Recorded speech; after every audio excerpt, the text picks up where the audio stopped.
Mən bu mahnımı Rusiyada Surokda olan Mingəçevirli İlyas qardaşımıza həsr edirəm. Allah cəm yaxşı qardaşlarımızı qorusun.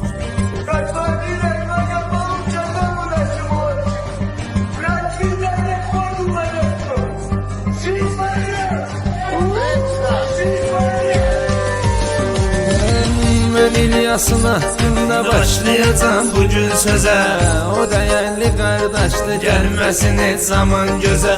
Mingəçevirli sen de kaşım seni korusun Allah. İndi dört divardasan azad olasan inşallah.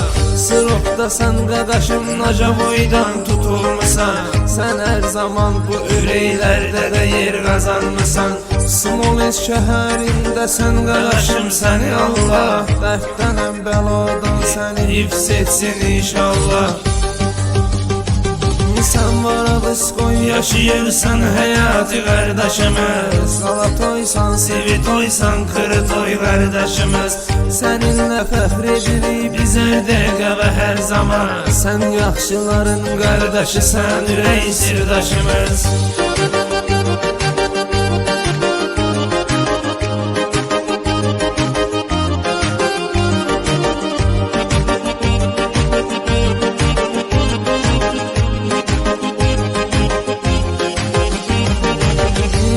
Sen adınla kazanmışsan bu atsanı.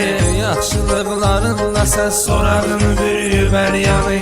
Kasıblara, yetimlərə dəstək oldun hər zaman. Qardaşım edirik sənlə iftixar biz hər bir an. Kəlmələrin vardı sənin qılıncdan da kəsərlidir. İlyas qardaşım adın hər bir yanda dəyərlidir. Bağlı qapıların darmadağın olsun inşallah. Qardaşım səni qorusun dərdi bəladan Allah. Sən Varadiskoy yaşayırsan həyatı qardaşımız. Salatoysan, Svetoysan, Kırıtoy qardaşımız. Səninlə fəxr edirik biz hər dəqiqə və hər zaman. Sən yaxşıların qardaşısan, ürək sirdaşımız.